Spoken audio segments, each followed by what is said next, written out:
Of you back to back class हो रही हैं।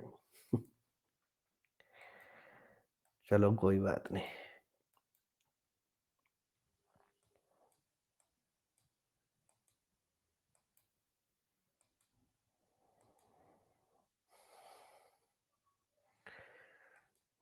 यहां से हमें पढ़ना है causative factor for major order problem, public order problem. तो आपके मेंस में क्वेश्चन आ सकता है कि भैया दंगे प्रसाद क्यों होते हैं, इनके पीछे मेन कारण क्या क्या है। तो पका पकाया क्वेश्चन और पका पकाया आंसर। क्लियर? हाँ, सब अब अटैचमेंट लगा देना, फिर कर लेंगे। सर प्रीलिम्स 2021 कब तक हो सकता है? त्यागी जी, यही तो पता नहीं चल रहा है, और जब तक पता नहीं चल रहा है तब तक पढ़ते रहो। ठीक है, तो शुरुआत करें भाई। लोग जुड़ रहे हैं अभी। एआरसी की रिपोर्ट, पुलिस रिफॉर्म पार्ट 2 पढ़ रहे हैं हम। सभी को नमस्कार। चलो भैया, कैलेंडर आएगा। अच्छा आएगा, मतलब सोचा आ गया। चलो भैया दिवाली वाली मना लो सही से। कैलेंडर पहले आ गया, फिर दिवाली भी नहीं सही से मना पाओगे। ठीक है। Causative factor of the major public order problem. सबसे बड़े कारण क्या है समझते हैं। 2 पैराग्राफ या 3 पैराग्राफ पढ़ेंगे, और one of the most important, ये अगर आपकी कॉपी में आ गए तो मतलब मजा आ जाएगा। ठीक है। और कोई सा भी ऐसा पेपर नहीं होता जिसमें जो है आप ला ना सको। थोड़ा आपके अंदर दिमाग होना चाहिए। कहीं भी क्राइम की बात हो, चुपचाप इसको डाल दो। ठीक है। क्लासिकल स्कूल ऑफ थॉट क्या कहता है? The classical school in criminology propounded the theory that every human being acts on a rational basis and would try to maximize his gain or minimize his pain. बच्चों, classical school of thought ये बोलता है कि इस दुनिया में जितना भी इंसान है, ठीक है, वो तार्किक रूप से क्या करता है? काम करता है। कोई भी काम करता है रेशनल तरीके से काम करता है, तार्किक रूप से काम करता है, लॉजिक से काम करता है। और एक हर इंसान अपनी खुशियों को, अपने लाभ को बढ़ाना चाहता है और अपनी हानि को घटाना चाहता है। कोई एक ऐसा इंसान है जो अपनी हानि को बढ़ाना चाहता हो? पागल को छोड़ के। जो पागल है उसको छोड़ दो, बाकी सारे, गरीब आदमी हो, भिखारी हो, आपका जेल के अंदर बंद हो, वो भी यही चाहता है कि भैया हम क्या करें? अपने फायदों को बढ़ाएं और अपने नुकसान को कम करें। नुकसान को कम करें यानी कि नुकसान से हर कोई डरता है। से यस और नो? इसको मैं ये कह सकता हूं कि भैया हमारी साइकोलॉजी नुकसान से डरती है। और अगर हम किसी को डर दिखाएं, या हमारी पुलिस किसी को डर दिखाए कि अगर तू चोरी करता हुआ पकड़ा गया तो तुझे हम छोड़ेंगे नहीं, या अगर तू किसी को छेड़खानी करते हुए पकड़ा गया तो हम तुझे छोड़ेंगे नहीं, तो भैया हर आदमी अपना गेन बढ़ाना चाहता है ना, लॉस कम करना चाहता है। तो कोई ऐसा पागल तो नहीं होगा कि भैया जो अपना लॉस को बढ़ाने के लिए फिर किसी से छेड़खानी करे या किसी के यहाँ चोरी करे।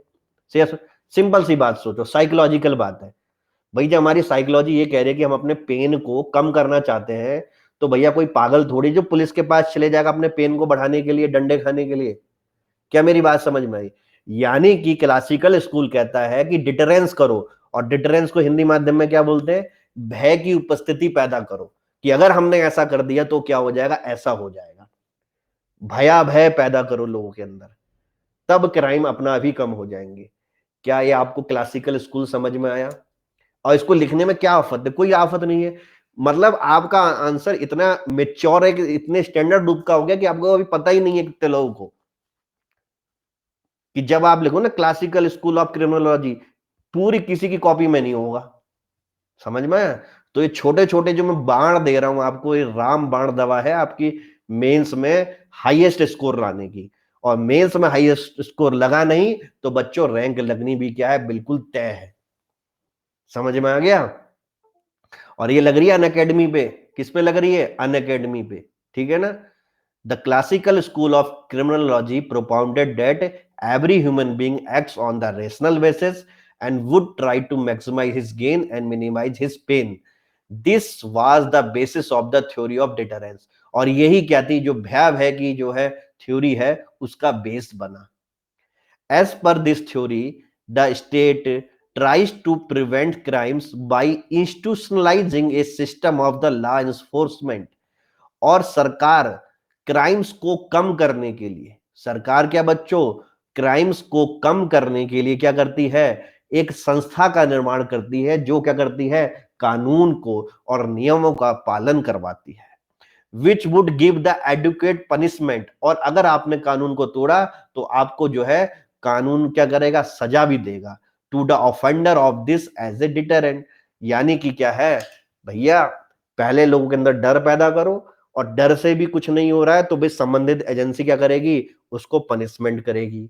पहला क्लासिकल स्कूल सबको समझ में आया, अभी हम मॉडर्न स्कूल भी देखेंगे, समझ में आया। और भारत में सोचो क्राइम्स इतने ज्यादा हो रहे हैं, इवन जुडिशरी पे भी क्वेश्चन आ गया तो भी आप ये लिख सकते हो, लिख सकते हो कि नहीं लिख सकते हो, तो हर जगह पका पकाया मैटर लिख सकते हो। क्लियर? कोई ऐसा इंसान जिसको समझ में नहीं आया हो? अब क्लासिकल स्कूल को हिंदी में क्या लिखेंगे? अगर आप हिंदी में नहीं लिख पा रहे तो हिंदी में भी क्लासिकल, क्लासिकल स्कूल लिख देना, कोई दिक्कत की बात नहीं है, ठीक है, वहां पे भी ऐसे ही लिख देना।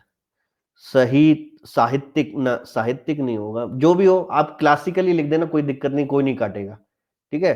क्लासिकल को क्लासिकल ही लिख देना, ठीक है। आगे देखते हैं, नियो क्लासिकल स्कूल, समझे, देखो कितना प्यारा ओरिएंटेशन एआरसी में दे रखा है।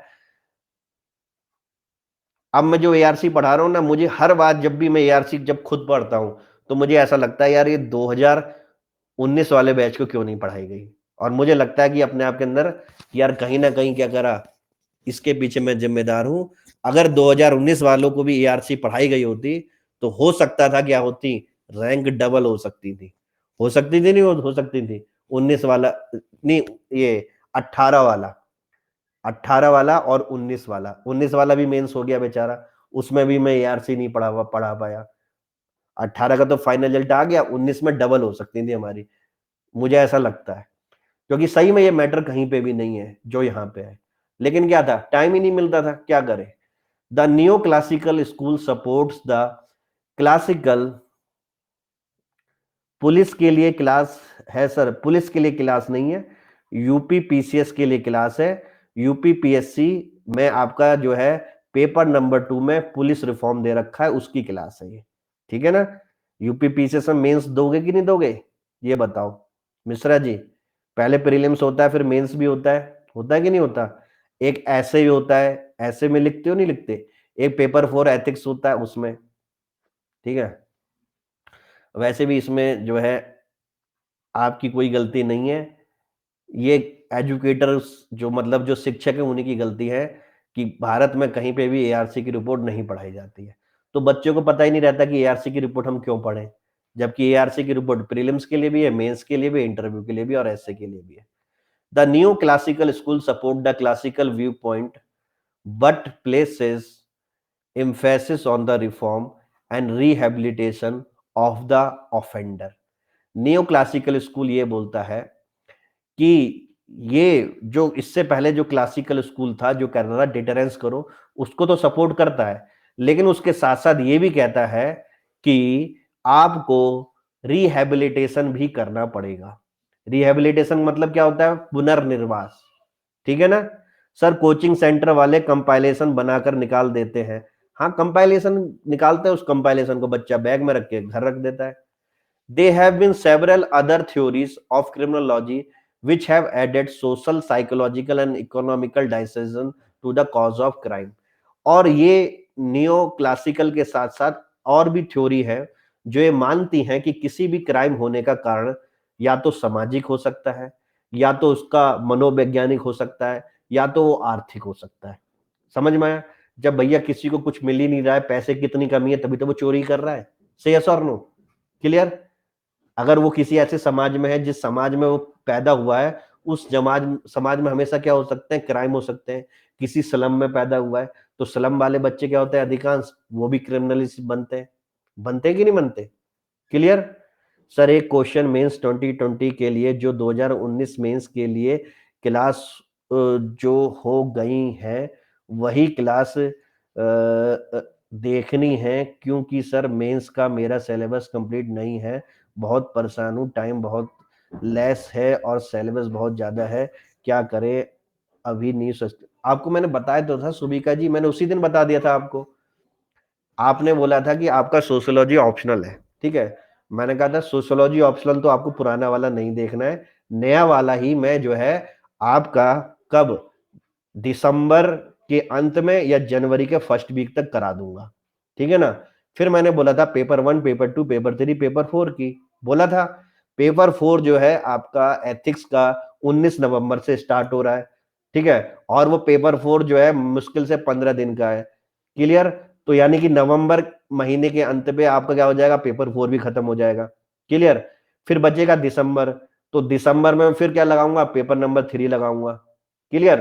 तो पेपर 3 भी खत्म हो जाएगा। अब आपका पेपर 1 रहता है, पेपर 2 रहता है। तो उसके लिए मैंने आपको बताया तो था कि जो मेरे 2019 वाले कोर्स की है उसकी पहले फटाफट क्लास खत्म कर दो। आपने वो क्लासें खत्म कर दी? कर दी, ये बताओ। आपने वो क्लासें खत्म कर दी? कर दी। तो अब उसमें जो है आपको क्या क्या लग रहा है कि क्या क्या कवर नहीं हुआ है? क्या क्या कवर नहीं हुआ है, जल्दी बताओ। क्या क्या कवर नहीं हुआ है, ये भी तो बताओ मेरे को। पेपर नंबर 1 में ज्योग्राफी कवर नहीं हुई कि क्या कवर नहीं हुई? वो सब चीजें मुझे जो है आप जो है आज ही देखा है, तो एक दिन में सिलेबस खत्म हो गया। हड़बड़ाओ मत, धीरे धीरे करो, सारी चीजें खत्म हो जाएंगी, ठीक है ना। अगर अभी चाहते हो कि अभी इसी महीने में खत्म हो तो नहीं हो सकती खत्म। और उससे भी अगर आपको पहले देखना है तो आप जो यूट्यूब चैनल में जाके देख सकती हो, ठीक है। पेपर 1, पेपर 2, पेपर 3, पेपर 4, वहां चारों के चारों पेपर लगे, कोई दिक्कत की बात नहीं है। आपका काम पहले होना चाहिए, ठीक है ना। कंफ्यूज मत हो बेटा, देखो कंफ्यूज होने की कोई दिक्कत नहीं है। आप ये देखो कि अभी आपने कितना कवर कर लिया। आपका मेंस कितनी तारीख को है, जनवरी कितनी तारीख को है, तारीख बताओ मुझे, कितनी तारीख को है आपका मेंस? कितनी तारीख को है मेंस? 21 जनवरी को। 21 जनवरी को आपका पेपर है। द बिग पिक्चर देख रही हो कि नहीं देख रही हो? जल्दी सिलेबस खत्म होने का सौदा बता रहा हूं मैं आपको, देख रही हो? वहां पे कितने टॉपिक हो गए खत्म आपके, कितने टॉपिक खत्म हो गए? उस पे ध्यान दो, क्योंकि ये जो स्टैटिक वर्जन है, जितना भी आपको मैं पढ़ाऊंगा और बाकी जो करंट का वो आपको बिग पिक्चर से ही मिलेगा। समझ में आया? तो वो आपको ज्यादा अच्छी तरह देखना है। बाकी जो स्टैटिक वर्जन है वो तो बहुत जल्दी खत्म हो जाता है, चाहे पेपर 1 का क्या हो, पेपर 2 का करो, पेपर 3 का, पेपर 4 का, ठीक है। तो अब आप फटाफट क्या करो, 2019 वाले बैच में पेपर 3 और पेपर 2 को खत्म करो, वो लंबा है। पेपर 1 जितना हो रहा है छोड़ दो उसको, पेपर 1 फिर भी खत्म हो जाएगा 10 दिन में। पेपर 2, पेपर 3 लंबा है, उसको करो। कर लोगी खुद से पेपर 2, पेपर 3, ठीक है। और एक बार जो है यहाँ पे लाइव भी कर लेना। तो रिकॉर्डेड वर्जन फटाफट खत्म करो आप, और उसके प्रॉपर नोट्स बनाओ। किसी भी क्लास में समस्या आती है तो आप किसी भी लाइव क्लास में आके बैठ सकती हो। यहां से केवल एआरसी की क्लास करो, किसी प्रीलिम्स की क्लास में आपको आना नहीं है, ठीक है। लेकिन एआरसी की क्लास में आना बहुत जरूरी है। ये जो सब मैं पढ़ा रहा हूँ ये सब आपको प्रोड्यूस करना है इसी बार के मेंस में। समझ में आ गया? कोई दिक्कत, कोई परेशानी? हाँ, ये एआरसी बहुत जरूरी है आपके लिए। ये एआरसी आपकी कॉपी में जाएगी इस बार, आपके नंबर अलग से बनेंगे, ठीक है। क्लियर। मेंस का सिलेबस से बिल्कुल मत डरो, मेंस में जो भी चीज आती है वो करंट अफेयर जैसी चीज आती है। हाँ, एआरसी की डेली क्लास करो, और क्या कहते हैं द बिग पिक्चर डेली करो। और क्या करो, साइड बाय साइड में 2019 वाले बैच के पेपर 3 और पेपर 2 खत्म करो। आज हो रही है कितनी तारीख, 2 तारीख हो रही है। मैं आपसे मिलूंगा 2 में 15 जोड़ दो, कितनी तारीख हुई, 17 तारीख को। 17 तारीख तक ये पेपर 3 और पेपर 2 खत्म हो जाना चाहिए। सुबह शाम ऐसे करते रहो, ठीक है। 17 तारीख को मैं जो है आपसे बात करूंगा, आंसर राइटिंग स्टार्ट हो जाएगी, फिर फटाफट आंसर मंगवाने लग जाऊंगा, और फिर कमी नहीं होनी चाहिए। पेपर 2 और पेपर 3 के आंसर राइटिंग करोगी आप फटाफट 17 तारीख से, ठीक है। और भी कोई मेंस वाला बच्चा है तो बता दो मेरे को, ठीक है। डरो मत, इतनी आंसर करोगे आपकी, आप जो है आपका काम हो जाएगा पहले। और अगर किसी को डर लग रहा है कि सर मेरा सिलेबस पूरा नहीं हुआ है, तो 2019 वाले बैच से पेपर 2, पेपर 3 देख लो फटाफट। As postulated by the modern theorist. Modern theorist क्या बोलते हैं? सर पेपर 2, 3 हम भी खत्म, तुम्हारी मर्जी, अगर खत्म कर सको तो कर लो, आंसर राइटिंग में तुम भी बैठ जाना, ठीक है। As postulated by the modern theorist, The controlling crime requires a multi-pronged approach involving the socio-economic and psychological measure. This does not, however, invalidate the theory of the deterrence. और जो आधुनिक स्कूल ऑफ थॉट वाले हैं वो ये मानते हैं कि किसी भी क्राइम्स को रोकने के लिए एक हमें बहुआयामी व्यवस्था बनानी पड़ेगी, जहां पे सामाजिक, जहां पे आर्थिक, जहां पे मनोवैज्ञानिक, इन सारी चीजों को हमें देखना पड़ेगा। हाँ, लेकिन वो भी मना नहीं करते कि डिटेरेंस जरूरी नहीं है, यानी कि वो भी क्लासिकल थ्योरी को मानते ही हैं। Hence, it is important that the comprehensive and the efficient criminal justice administration, इसलिए बहुत जरूरी है कि हमें क्या करना पड़ेगा, एक बहुआयामी क्या बनाना पड़ेगा, इफिशिएंट सिस्टम बनाना पड़ेगा। जिसको अभी तक कुछ समझ में नहीं आया तो मेरी तरफ देखो ध्यान से। देखो बच्चों, पहले आया classical school of thought. Classical school of thought बोला कि भैया अगर हमें अपराधों को रोकना है तो हमें डिटरेंस जो है, भयाभय की स्थिति पैदा करनी पड़ेगी कि लोग अपना आप डरेंगे और लोग क्राइम नहीं करेंगे। क्यों? क्योंकि हर आदमी चाहता है कि उसको पेन कम से कम हो और कोई नहीं चाहेगा कि पुलिस के पास जाके डंडे खाना। समझ में आया? फिर क्लासिकल स्कूल के बाद आया new classical school. New classical school ने बोला कि हाँ, भय तो होना चाहिए, भयाभय की स्थिति होनी चाहिए, लेकिन उसके साथ साथ हमें जो क्राइम कर रहा है उसके हमें सामाजिक, उसकी आर्थिक और उसकी मनोवैज्ञानिक गतिविधियों पे भी ध्यान रखना पड़ेगा कि ऐसे क्या कारण बने कि उसने क्राइम करा। ठीक है? और फिर मॉडर्न थ्योरिस्ट जो आई उन्होंने बोला कि हाँ, जो मेरे से पहले की जो थ्योरी आई है, चाहे नियो क्लासिकल हो चाहे क्लासिकल हो, दोनों ही सही हैं, लेकिन अब इन चीजों को क्या करो, एक साथ एक पटल पे ले आओ कि सामाजिक, आर्थिक, मनोवैज्ञानिक प्लस भयावह की स्थिति, डिटरेंस।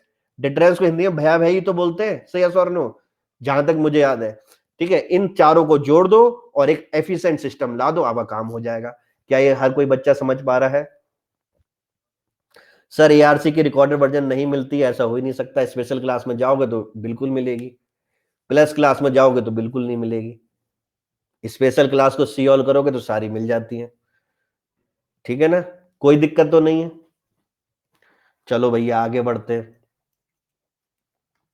मजा आ रहा है ना? Classical school, non class, neo classical school और मॉडर्न। सोभिका जी मजा आ रहा है? ये सब चीज लिखोगी आप फटाफट इस बार की आंसर राइटिंग में।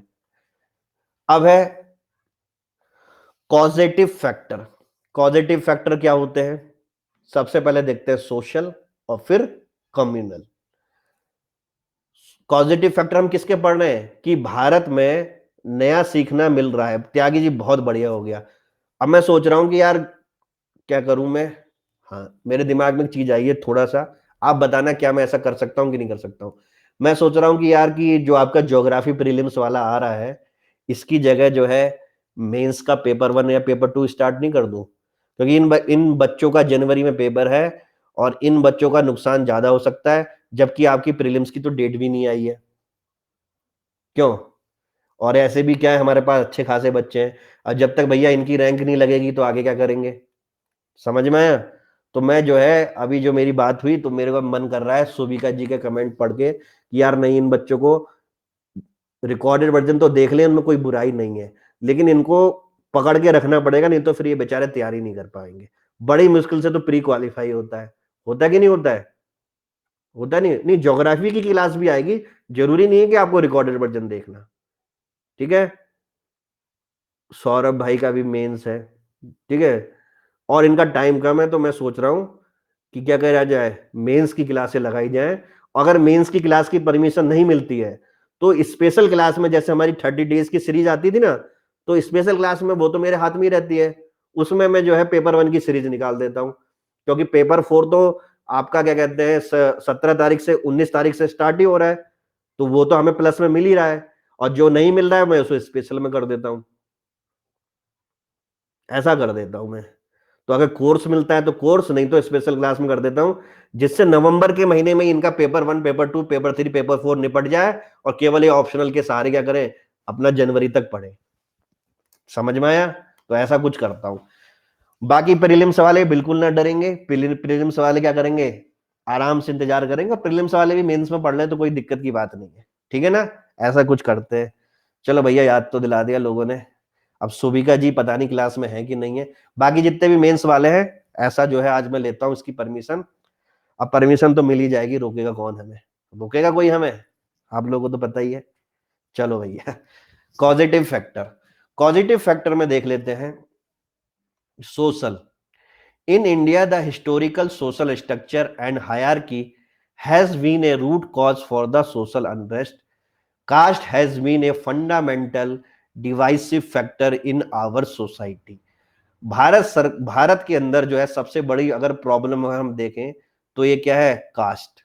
समझ में आया? ये जातिवाद ने बहुत ज्यादा क्या करा, कम्युनल राइट्स करा, किया कि नहीं किया? अगर ये जातिवाद जो है इतना ज्यादा डीपली हमारे समाज में नहीं होता तो हो सकता था कि भैया ये जो पब्लिक ऑर्डर जो है वो डिस्ट्रॉय नहीं होता, लेकिन ये बार बार होता है, हर इलेक्शन में होता है कि नहीं होता है? कम्युनल, द रिलीजियस ऑर्थोडॉक्सी, कट्टरता कि मेरा धर्म सबसे ऊपर है, blind adherence to the extreme view point, blind view, हम अंधभक्ति करने लग जाते हैं कि भैया हमारे उलेमा ने ये कह दिया, हमारे जो है गुरुजी ने ये कह दिया, हमें ऐसा करना है। एक बार भी हम नहीं सोचते कि हमारे गुरु या हमारे उलेमा गलत भी तो बोल सकते हैं। से यस और no? Clear? And another fundamental cause of the unrest, और अगली लड़ाई का जड़ क्या है, यही है। In India the existence of the every religion side by side has been matter of the strength in our multicultural system. हमारे देश में अलग अलग संप्रदाय, अलग अलग धर्म का होना हमारे लिए बहुत अच्छी बात है, लेकिन यही चीज क्या है, हम इसको हम अपनी ताकत ना मान के, ये हमारी हम क्या क्या बन गई है, कमजोरी बन गई है। क्या मेरी बात समझ में आई? हम क्या पढ़ रहे हैं कि ये दंगा प्रसाद, ये पब्लिक डिसऑर्डर खराब क्यों हो रहा है भारत में? पहला कारण सोशल, और सोशल में भी सबसे बड़ा कारण क्या है, जातिवाद। ठीक है। दूसरा कारण है कम्युनल, कम्युनल मतलब सांप्रदायिक रूप लेना कि मेरा धर्म सबसे अच्छा है, तेरा धर्म क्या है, बेकार है। समझ में आया? तो यूनिटी की जगह क्या हो रही है, वो हमारी वीकनेस हो गई है। तीसरा है इकोनॉमिक कारण, अनडेवलपमेंट और अंडर डेवलपमेंट। भैया हमने देखा है जहां जहां पे अंडर डेवलपमेंट है या अनडेवलपमेंट है, वहीं पे लोगों ने अपने हथियार ज्यादा उठाए, उठाए कि नहीं उठाए? Is arguably a cause of the tension, the desire of the improve one's position in competition with other itself create stress in India with 250 million people below the poverty line. The strain is significant. और ये under development होने के कारण, और भारत की जनसंख्या इतनी ज्यादा है कि उसमें से 250 मिलियन लोग क्या है, गरीबी रेखा के नीचे हैं। तो गरीब को अगर कुछ मिलेगा नहीं तो क्या करेगा, वो यही करेगा, करेगा नहीं करेगा? भैया पेट तो भरना ही है सबको, तो फिर भैया वो ऐसे एक्सट्रीम स्टेप लेने से हटेगा भी नहीं। या इन लोगों को कोई नेता मिल गया ऐसा जो इनकी वोट बैंक के सहारे क्या कर रहा है, रिवॉर्ड्स करा रहा है, तो बेचारे वो बेचारे उसमें ही फंस जाएंगे, फंस जाएंगे नहीं फंस जाएंगे? चौथा कारण है एडमिनिस्ट्रेटिव कारण। The administrative machinery is not always perceived by the people to be objective and fair. जो हमारा क्या कहते हैं प्रशासन है, प्रशासन की जो मशीनरी है वो जो है कभी भी फेयर वे में काम ही नहीं करती। उसका जो देश जो है पीपल सेंट्रिक है, उसमें काम ही नहीं कर रही। Slackness in the delivery service, delivery service मतलब जिसके लिए वो ऑफिस बनाया गया वो अपनी सेवा प्रदान ही नहीं कर रहा है, कर रहा है तो बहुत धीरे धीरे। लिथार्जी, लिथार्जी मतलब एकदम क्या, आलस हो गया है, स्लगीनेस हो गया है, लॉ को इन्फोर्स ही नहीं करा रहे हैं। और इस कारण क्या है, लोगों के अंदर फ्रस्ट्रेशन आ रही है। भैया आप सरकारी ऑफिस में जाओ, आपका काम नहीं हो रहा तो आपको दलाल पकड़ने पड़ते नहीं पड़ते? फ्रस्ट्रेशन आ जाती नहीं आ जाती कि साला हमने ही इनको वोट दिया और हम ही क्या कर रहे हैं, इनके लिए क्या कर रहे हैं, अब इन दलालों को पैसा दे रहे हैं। समझ में आया? तो भैया हमारे मतलब ही क्या है? और एक पढ़ा लिखा जाए आदमी तो और वो फ्रस्ट्रेशन हो जाता है उसको कि भैया हमने इतनी पढ़ाई लिखाई करी, हमारा मतलब ही क्या है अगर आज हम इस लाइन में लगे। और अगर सरकारी अधिकारी हो तो और ज्यादा फ्रस्ट्रेशन आती है कि यार पढ़ लिख के हम भी क्या ऑफिसर बन गए, लेकिन एक इस क्लर्क की बेवकूफी के कारण क्या है, हम भी लाइन में खड़े हुए हैं, तो हमारे पढ़ने लिखने का फायदा क्या? फिर पीछे से एक बुढ़ा बाबा होगा, वो बोलेगा इस देश में बेटा ऐसा ही हो रहा है और आगे ही ऐसा होगा, मैं पिछले 60 साल से देखता हुआ आ रहा हूँ। तो फ्रस्ट्रेशन और बढ़ जाएगी, बढ़ जाएगी नहीं बढ़ जाएगी? से यस और नो? तो भैया इस फ्रस्ट्रेशन को जो है हम ही लोगों ने पैदा किया है, कोई बाहर से फ्रस्ट्रेशन नहीं आई है। अब भैया हैप्पीनेस इंडेक्स की बात करते हैं, क्यों जरूरी है? भैया फिनलैंड इतना, सॉरी आइलैंड, आइसलैंड जो है इतना शांति प्रिय देश क्यों है? क्यों है? इसीलिए पब्लिक डिलीवरी सिस्टम बहुत ही क्या एडवांस है। आपने अभी अप्लाई किया नहीं, 2 मिनट के अंदर रिप्लाई। समझ में आया? क्लियर? नॉर्वे और शांति प्रिय कौन सा है? आइसलैंड, है कि नहीं है शांति प्रिय? चलो भैया, corrupt and self seeking behaviour of the some official compound the problem further. और उसमें से भी कोई अगर आपका करप्ट अधिकारी है तो ये प्रॉब्लम और ज्यादा बढ़ जाती है, फिर तो आप अपना सर फोड़ लो तब भी कुछ नहीं होगा। One of the major causative factor of the eruption of the public disorder in the inadequacy of the administration in forcing the legitimate constitutional, statutory, and the traditional right of the citizen, leading to the serious discontent among them। और इसी कारण क्या होता है, जब public disorder होने लग जाता है, एडमिनिस्ट्रेटिव सिस्टम फेल होने लग जाता है, तो भैया लोगों के अंदर क्या होता है, डिसकंटेंट पैदा होता है, आवाज उठती है। और आवाज उठती है तो वो किसका? वायलेंस का रूप ले लेती है। बहुत पहले मैंने एक टॉपिक पढ़ाया था, तो मैंने आपको एक क्या बताया था, डायग्राम सिखाया था कि पहले इंडिविजुअल वॉइस होती है, फिर सोशल वॉइस होती है, फिर लेटेंट वॉइस होती है, फिर जब वो सारी वॉइस मिल जाती है तो क्या हो जाता है? केओस हो जाता है। ऐसे ऊपर की तरफ तीर लगा हुआ था, यहाँ पे ऐसे ऐसे लिखा हुआ था, याद आ रहा है? आ रहा है ना? तो वही चीज आपको यहाँ पे लिख देनी है। क्लियर? तो इस कारण जो है हमारा सिस्टम क्या हो रहा है? खराब हो रहा है। पॉलिटिकल काजेस क्या है? नेता लोग भी कम नहीं है भैया। In the vibrant democratic system, not a totalitarian regime, divergent political view points can lead to the tension. भैया हमारे क्या है? डेमोक्रेसी है, इसमें सभी लोगों को बोलने का अधिकार है, लेकिन कभी कभी जो है कुछ नेता ऐसे हैं जो बहुत ही गलत बोल जाते हैं, बोल जाते नहीं बोल जाते, और उनसे क्या हो जाता है? राइट्स हो जाता है। दिल्ली में हमने देखा। More important, however, is the problem or the political expediency, where the section of the political leadership try to use the administrative for the further its own political agenda।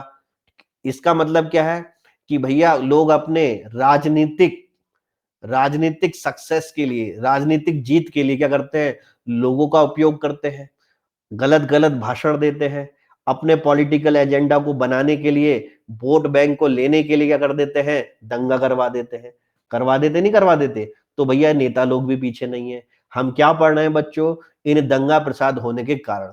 सीधे क्वेश्चन आएगा, political कारण, फिर हमने देखा administrative कारण, फिर हमने देखा इकोनॉमिक कारण, फिर हमने देखा सोशल कारण, फिर हमने देखा कम्युनल कारण। समझ में आ गया? क्लियर? इन लाइन को भी हम यूज कर सकते हैं क्या? तो अब कैसी बात कर रहे हो? नहीं करोगे तो क्या फालतू में पढ़ा रहा हूं?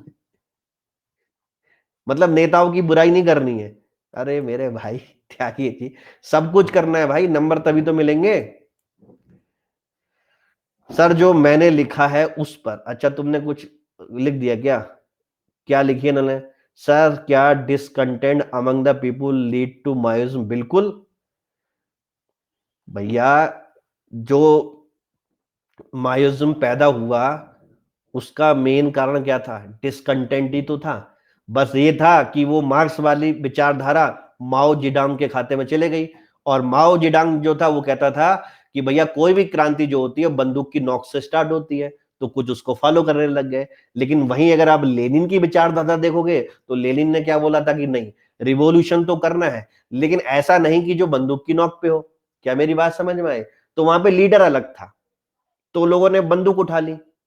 और वही माओइज्म जब इंडिया में आया तो हमने बोला कि भाई ये बंदूक वाला सिद्धांत कहां से आया? तो पता चला चाइना में माओ जेडोंग की फिलॉसफी ये है, तो हमने उससे रिलेट कर दिया। समझ में आया? तो डिसकंटेंट तो है ही, बिना डिसकंटेंट के क्यों कोई बंदूक उठाएगा?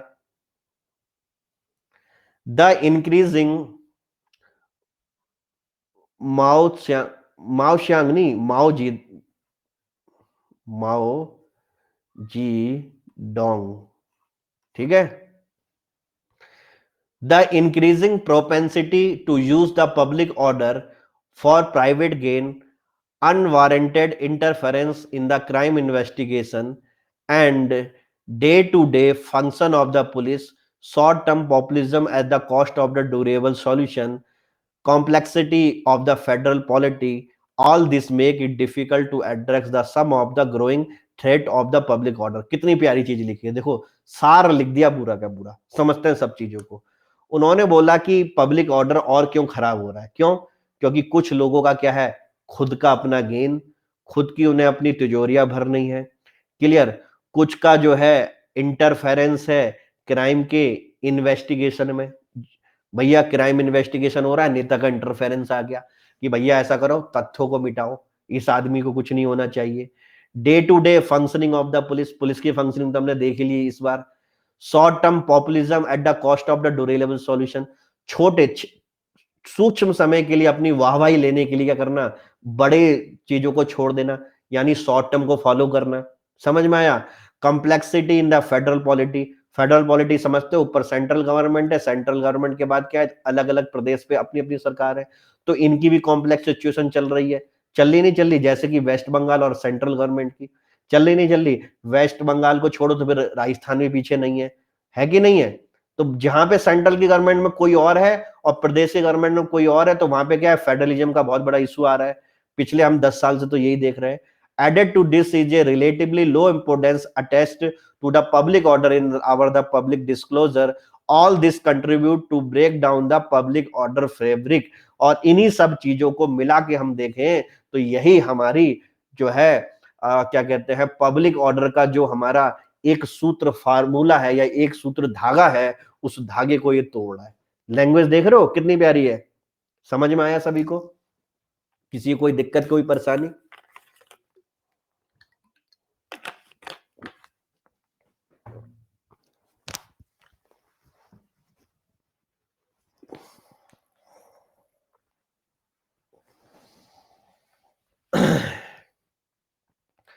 क्लियर? अब है नीड फॉर कॉम्प्रिहेंसिव रिफॉर्म। हमें जरूरत क्यों है रिफॉर्म की? पढ़ लें। पहला, the root cause of the problem is not being addressed by the administrative agency. जो हमारी मेन प्रॉब्लम है, और मेन प्रॉब्लम हमने देखी कि इस सिस्टम के जड़ों में ही प्रॉब्लम है, और उसको सुधारने के लिए अभी तक हमने कोई काम नहीं किया है, इसलिए हमें एक रिफॉर्म की जरूरत है। सही है और नो? और हमारे गृह मंत्री जो है क्या कहते हैं, अमित शाह जी ने भी रिसेंटली बोला था कि हम आईपीसी और सीआरपीसी को क्या करेंगे, पूरा का पूरा चेंज करेंगे। वो बहुत पुराने हो चुके हैं, जब देश हमारा अंग्रेजों के अधीन था तब के कानून है, और अब भारत क्या है, बहुत ही डायनामिक है, मॉडर्न है, तो हम क्या करेंगे, उसमें रिफॉर्म करेंगे। तो इस सेंटेंस के आगे लिखो कि हमारे होम मिनिस्टर ने आल्सो सपोर्ट करा था इसको। समझ में आया? फिर है absence of attempt to find long term solution to the problem. मैं भी आपको बोलता हूं कि अभी अगर आपको रैंक लगानी है तो आपको लॉन्ग टर्म देखना चाहिए, शॉर्ट टर्म नहीं देखना चाहिए। लेकिन काफी बच्चे करते हैं शॉर्ट टर्म काम करते हैं, करते नहीं करते? तो यही एडमिनिस्ट्रेशन में हमारी पुलिस, हमारे जो है एडमिनिस्ट्रेशन, ये सरलता की तरफ भागने की कोशिश करते हैं। समझ में आया? और यही सबसे बड़ी क्या है, प्रॉब्लम है। Administrative decision being guided by the political expediency. और जितने भी हमारा प्रशासन है वो नेताओं के कहने पे चलता है कि नहीं चलता है? भाई मुख्यमंत्री साहब ने जो कह दिया वही प्रशासन है। अब ये नहीं पता कि मुख्यमंत्री के साहब के साथ जो है एक जो है सेक्रेटरी भी होता है, जिसको सचिव बोलते नहीं बोलते? से यस और नो? और सचिव के नीचे जितने भी आईएएस अधिकारी होते हैं वो होते हैं जिले के। क्लियर? यानी कि जिले के जितने भी डीएम हैं उनका बॉस कौन है?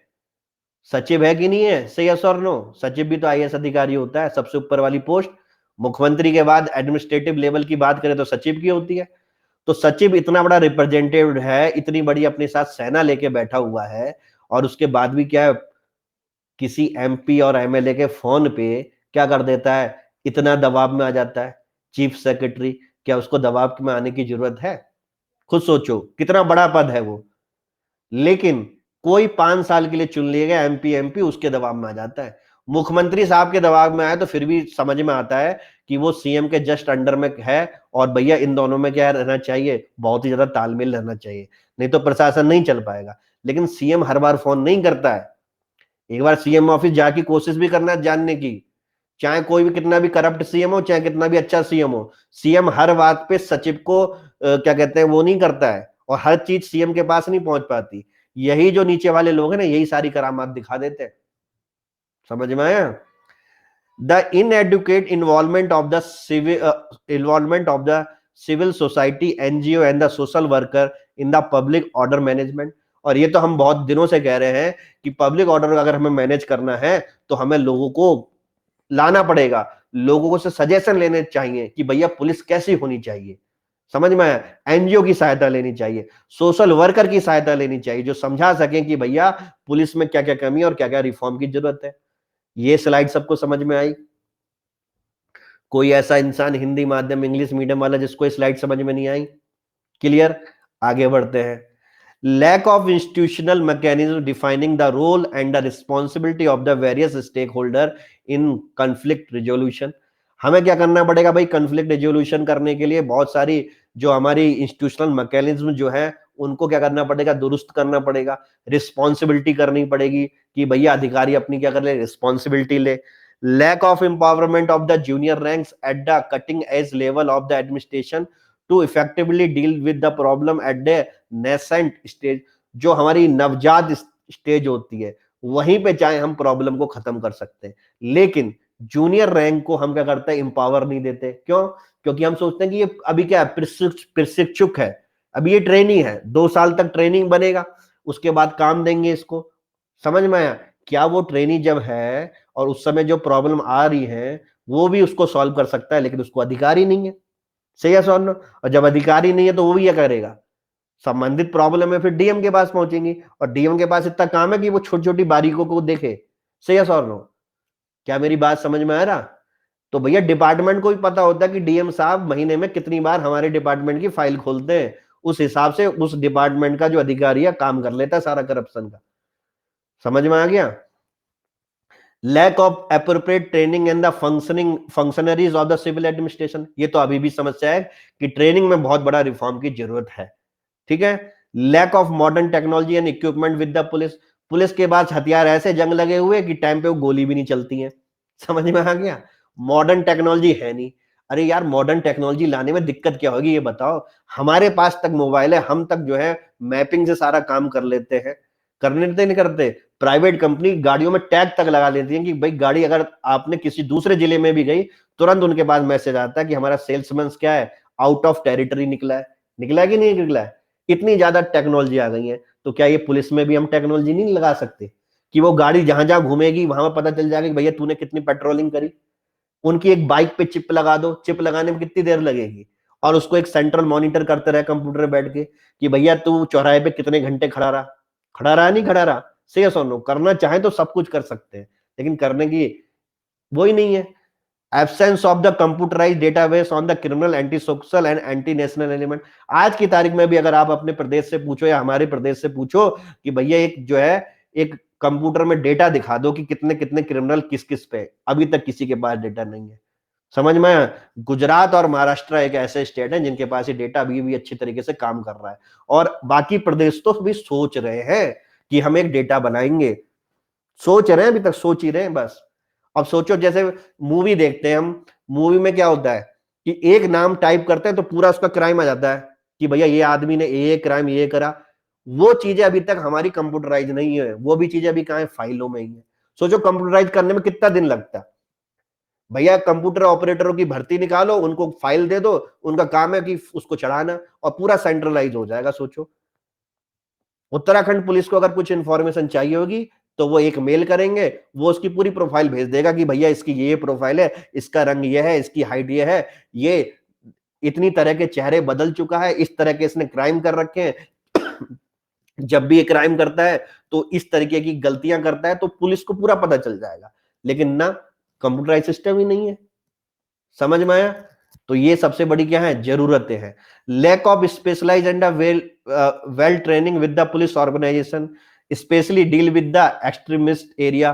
भैया जो हमारी पुलिस है सबकी सामान्य ट्रेनिंग हो रही है, सबकी फौज की तरह अलग अलग ट्रेनिंग क्यों नहीं हो रही है?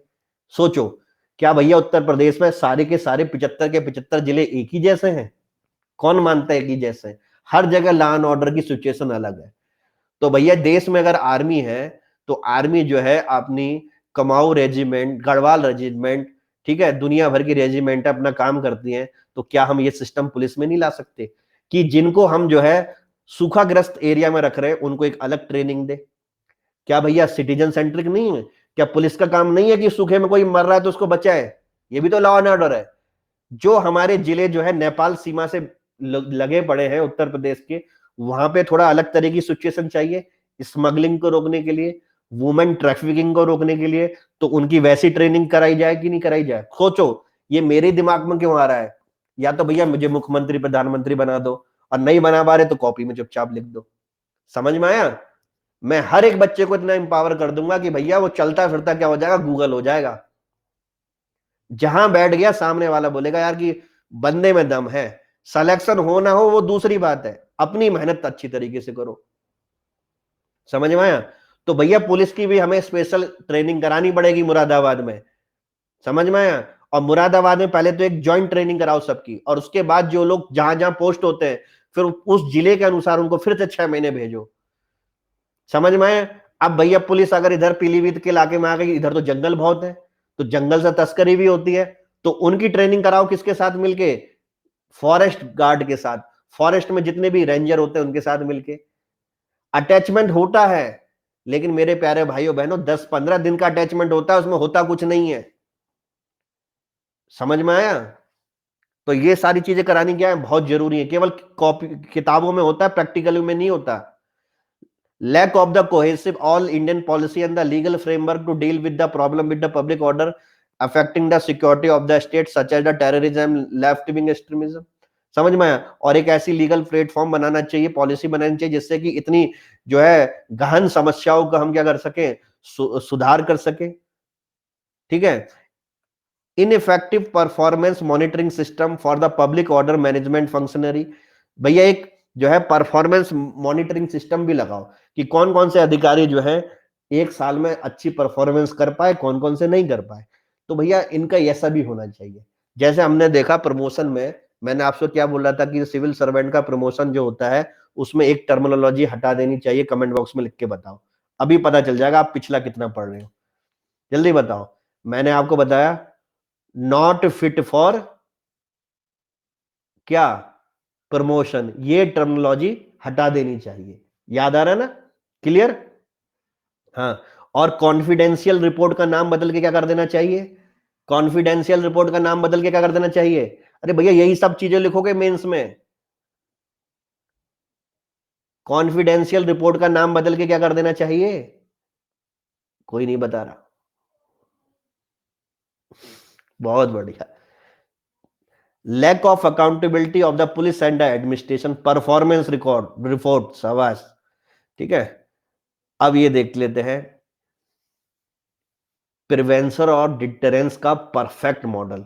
बच्चों इसको फिगर नंबर 1 बना के आ जाना। सही बोल रहा हूं, आप खुश हो जाओ। आप खुद महसूस कर रहे हो क्वालिटी कंटेंट को, कर रहे हो कि नहीं कर रहे महसूस? ऑनलाइन है तो क्या हुआ, पढ़ तो रहे हो ना। ठीक है? देखो प्रिवेंशन कैसे होगा।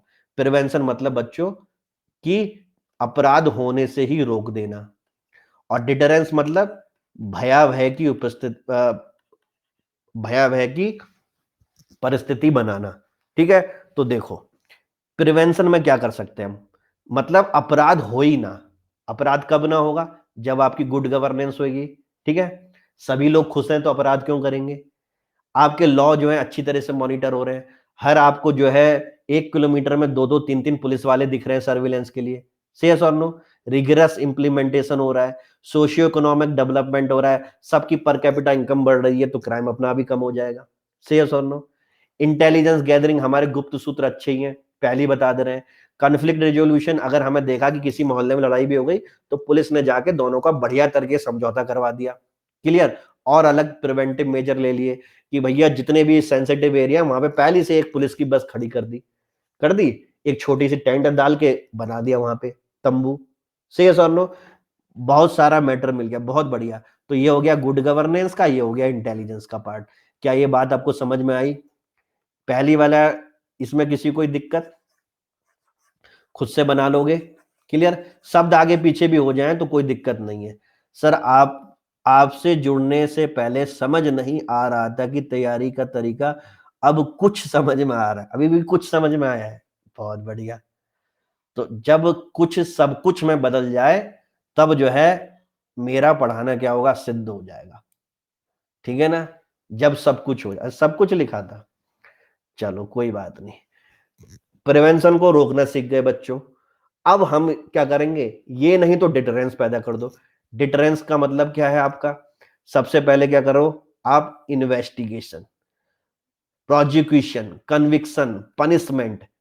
अगर कोई पकड़ा भी जाए तो उसको टाइम पे क्या करो, पनिशमेंट दिलाओ, अखबार में छपवाओ कि लोग डरे। समझ में आया? कन्विक्शन टाइम पे होना चाहिए।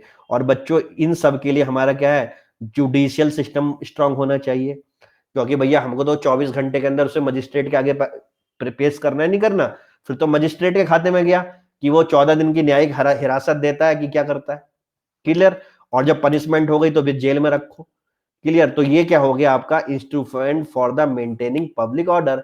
अब ये पब्लिक ऑर्डर जरूरी थोड़ी कि आपके पेपर में आए, आपके पेपर में कुछ भी लॉ एंड ऑर्डर आए, आप ये बना के दिखा दो।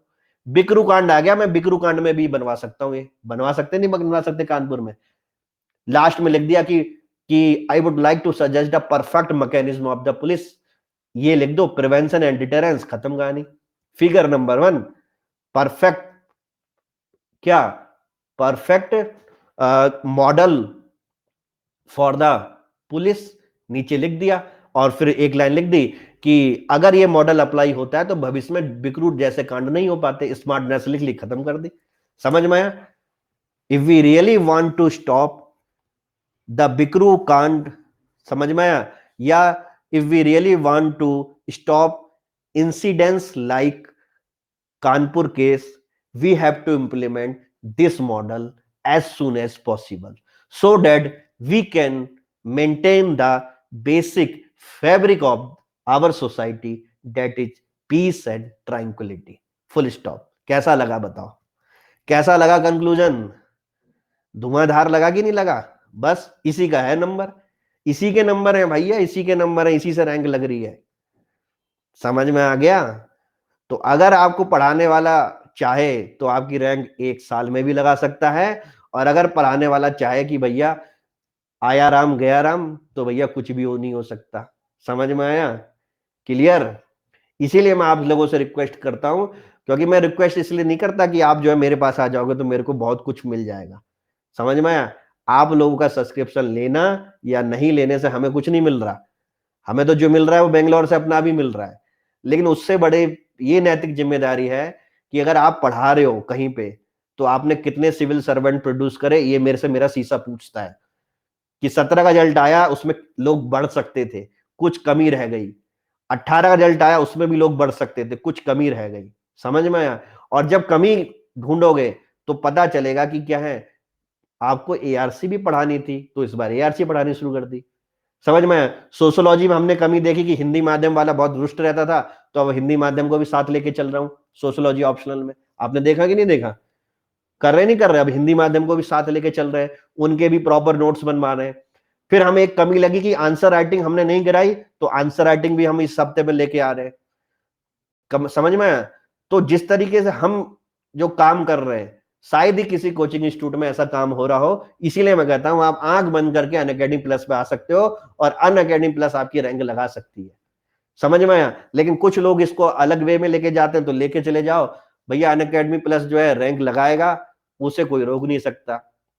और रहा क्वालिटी का मैटर, तो भैया जो लोग, जो बड़ी बड़ी कोचिंग इंस्टीट्यूट वाले, जो भी पब्लिक ऑर्डर जिन्होंने पढ़ाया हो, पहले तो किसी की बस की बात नहीं पब्लिक ऑर्डर पढ़ाना पूरे उत्तर प्रदेश में। और अगर किसी ने पढ़ाया हो तो मैंने आज ये पढ़ाया है, इस क्लास की पीडीएफ आप डाउनलोड कर सकते हो इससे, और उनको नोट से मिला दो। ठीक है? और खुद चेक भी करो, आपको खुद पता चल जाए किस में मैटर ज्यादा है। समझ में आया? मेरी कोई भी ज्योग्राफी की क्लास ले लो, मेरी कोई भी इंडियन पॉलिटी की क्लास ले लो, कोई भी इकोनॉमिक्स की क्लास ले लो, साइंस एंड टेक की क्लास ले लो, इन्वायरमेंट की क्लास ले लो, और तो और हिस्ट्री की क्लास ले लो, आप मैच कर लो। समझ में आया? आप खुद करके देख लो। कभी कभी क्या होता है, जब सामने वाला मेहनत करने वाला बहुत खतरनाक होता है ना, तो वो अपने दम पे भी क्या कर देता है, पूरा दुनिया जीत लेता है। समझ में आया? और मैंने सोच रखा है कि 3 साल के अंदर रैंक नंबर 1 लगवानी है, तो मैं लगवा भी दूंगा। समझ में आया? उस तरीके से मैं अपने हथियार मजबूत भी कर रहा हूं। बस केवल आपको क्या करना है, पढ़ना है। समझ में आया? केवल आपको पढ़ना है। कहीं पे भी अगर आपको लगे कि सर आपने जो है ट्रॉपिकल साइक्लोन, टेम्परेट साइक्लोन अच्छा नहीं पढ़ाया, मैं तो टेम्परेट साइक्लोन लोगों को बनाना सिखा देता हूं। लोगों को यह पता नहीं रहता कि भैया कोल्ड वेव ऊपर से आएगी कि नीचे से आएगी। उत्तर प्रदेश की बात कर रहा हूँ, यूपीएससी की बात नहीं कर रहा, वहां तो बहुत सियाने सियाने लोग बैठे हुए हैं, उनको सब कुछ आता है, तभी तो 500 सीटें ले गए आप लोगों की। लेके गए कि नहीं लेके गए? ना मैं रोक पाया ना आप रोक पाए, और यही मैं आपसे कह रहा था। और 19 में भी यही होगा, वैसी 19 में 300 के आसपास सीटें, 150 सीटें ये यूपीएससी वाले लेके चले जाएंगे, बाहर वाले बच्चे। समझ में आया? तो हम किसी को पढ़ने से नहीं रोक सकते, लेकिन हाँ हम पढ़ सकते हैं ये सारी चीजें, क्योंकि ये सारी चीजें मुझे पता है कि इवन यूपीएससी वाला भी इसकी क्या पढ़ता है, केवल समरी पढ़ता है, और वो मैं आपको डिटेल में पढ़ा रहा हूं। समझ में आया भाई बहनों? तो ये क्लास खत्म हो गई, अब अगली क्लास हमारी कितने बजे है? 3:30 बजे या 3:20 में है। लेकिन बच्चों ये क्लास थी प्रीलिम्स की, जो 2020 का बैच था, तो प्रीलिम्स तो खत्म हो गया है, तो इसमें हम क्या करेंगे, साधारण कोई एक टॉपिक डिस्कस कर लेंगे, तो क्लास तो होगी, लेकिन हाँ पूरे 2 घंटे की नहीं होगी, हार्डली जो है आधा या 45 मिनट की होगी। किसी को कोई डाउट पूछना हो तो अपना डाउट पूछ लेना, नहीं तो कोई एक सरलता वाला टॉपिक मैं आपको बता दूंगा। क्लियर? तो मैं आपको एम्पावर कर रहा हूं, अब जिस जिसको अपनी अपनी कॉपी चेक करानी है, अपने अपने अटैचमेंट लगाओ, मैं आपकी कॉपी चेक कर रहा हूं। और भी अगर आपको कोई सुझाव हो तो एक साधारण भाषा में, हम्बल भाषा में आप लिख सकते हो, ऐसी भाषा नहीं कि ओए कब कराएगा, इन सब भाषाओं को मुझे बिल्कुल पसंद नहीं है। ठीक है? अगर आपको लग रहा है कि हाँ सर ये चीजें भी आप हमें पढ़ाओ, तो आप अपने कमेंट बॉक्स में लिख सकते हो, चाहे वो प्रीलिम्स की तैयारी हो चाहे मेंस की तैयारी हो। ठीक है ना? तो इस चीज में सहयोग करा करो, इससे क्या करोगे, आप आगे बढ़ोगे। सर मैंने इंडियन पॉलिटी के नोट्स बना लिए हैं, 15 सितंबर तक। आदित्य मेरे भाई, इंडियन पॉलिटी के नोट्स बनाने नहीं थे, इंडियन पॉलिटी की मैंने कभी नोट्स बनाने के लिए बोला किसी को? इंडियन पॉलिटी की मैंने क्या बोला था, लक्ष्मीकांत खरीदोगे वही नोट्स है, लाल पेन से उसमें निशान लगाओगे। सर इतनी आपने लेंथी और कॉम्प्लेक्स आरसी को सिंपल वे में समझा दिया आपने, हम खुद देश से शायद नहीं पढ़ पाते। Thank you very much Manisha ji. Sir parliament करा देना, हाँ पार्लियामेंट कराएंगे। सर हमने यूपीएससी स्ट्रेटजी अभी क्लास को 1 घंटा नहीं हुआ संजना जी, आपने भगा भगा के देख ली वो क्लास है, हद हो गई है। मैंने आपसे पूरा 1 दिन बोला है समझने के लिए, कागज में लिखने के लिए, चीजों को समझने के लिए। क्या हो रहा है आपके साथ? कोई ट्रेन छूट के जा रही है, 2 साल बाद पेपर देना है आपको, कोल्ड वेव ऊपर से आएगी और वार्म वेव पीछे से धक्का मारेगा, कोल्ड वेव पीछे शाबाश। हमारी लड़ाई यूपीएससी रिजेक्टर से है, बिल्कुल सही लिखा भाई ने। आपकी मैंने लास्ट कोड की 82 क्लास देखी है, बहुत बढ़िया। अब तो अब नहीं देखनी है, पुरानी चीजें कुछ नहीं देखनी है। चलो भैया, ये पहले लिखा था सर, अब दोबारा राइट अप करेंगे। कॉपी चेक कर रहा हूं, आप लोग भी देखो दूसरों की कॉपी से क्या होता है क्या नहीं होता है। चलो भैया, अब की बार पुलिस रिफॉर्म इनका थोड़ा चेक कर ले, हालांकि अभी भी एआरसी का असली पुलिस रिफॉर्म आया नहीं है। ठीक है? After 70 years of the independence, still we are governed by the Indian Police Act of 1861, which had emerged out of the consequence of the revolt 1857। इन 1902 आप भी ये चुरा सकते हो नोट्स। समझ में आया? समझो, a police reform commission was set up by the guarded by the sir Andrew Fraser. ये एंड्रू फ्रेजर वही है जो जिसको मार दिया गया था, द लॉर्ड कर्जन। ठीक है? In 1977 national police commission was established by Janata Party under the Dharamvir commission, under suggestion of the model police act. Soli Sorabjee committee 2005 committee draft और amendment committee police reform governed by the principle of impartiality and the human rights and of Supreme Court Prakash Singh Badal 7 district starts police reform। 50 year of SSC DGP appointment, merit based minimum 2 year rational। ये तो supreme court की directives लिख दिया आपने, जो हमने the Hindu में पढ़ाए थे ऐसी की ऐसी। पुलिस एस्टेब्लिशमेंट ठीक है, कोई दिक्कत नहीं। Issue of the address, second ARC registered excessive power. देखो सेकंड एआरसी आ गई, पॉलिटी ये हम पढ़ाएंगे। ओवरबर्डन ऑफ द पुलिस एकदम सही बात है। Need to set police accountability सही बात है। लैक ऑफ रिसोर्सेज सही बात है। रिवैम्पिंग क्रिमिनल जस्टिस बिल्कुल सही बात है, ये भी तो हम पढ़ रहे हैं। क्लियर? लास्ट में हम इसमें ये भी लिख सकते हैं पुलिस रिफॉर्म में, क्या लिख सकते हैं? मान लो देखो अभी तक हमने जितना ही पढ़ा, मेरे प्यारे बच्चों ध्यान से सुनो, अभी तक हमने जितना पढ़ा, classical school, neo classical school और मॉडर्न स्कूल, पढ़ा नहीं पढ़ा? अब हमने पूरे पुलिस के रिफॉर्म लिख लिए, और फिर उसके बाद नीचे लिख देते हैं कि these reform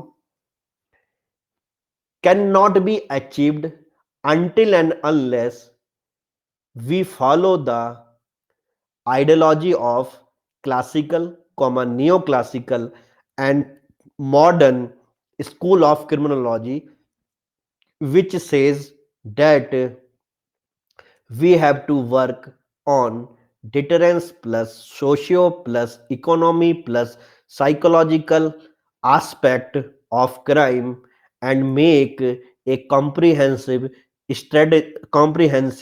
judicial system for that full stop. कैसा लगेगा? मजा आएगा कि नहीं आएगा? यानी कि हमने क्या करा, पुलिस रिफॉर्म में उसको ये भी दिखा दिए स्टाइल से। तो इन्हीं के कंक्लूजन में मैं लास्ट में जोड़ सकता हूं, मैं हिंदी मीडियम वाले अपनी भाषा में लिख ले। तो मौके पे चौका मारना पड़ेगा बच्चों, कोई भी आंसर खुला ऐसा नहीं बैठेगा कि मुकेश सर ने जितना भी लिखा है उसको पलट दो।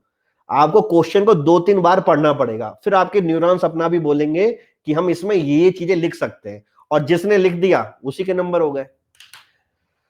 सर आंसर राइटिंग में ओपन बुक राइटिंग करके भी सीखा जा सकता है, बिकॉज अभी तो हम लोगों को ज्यादा, हाँ ओपन बुक राइटिंग करोगे कोई दिक्कत नहीं।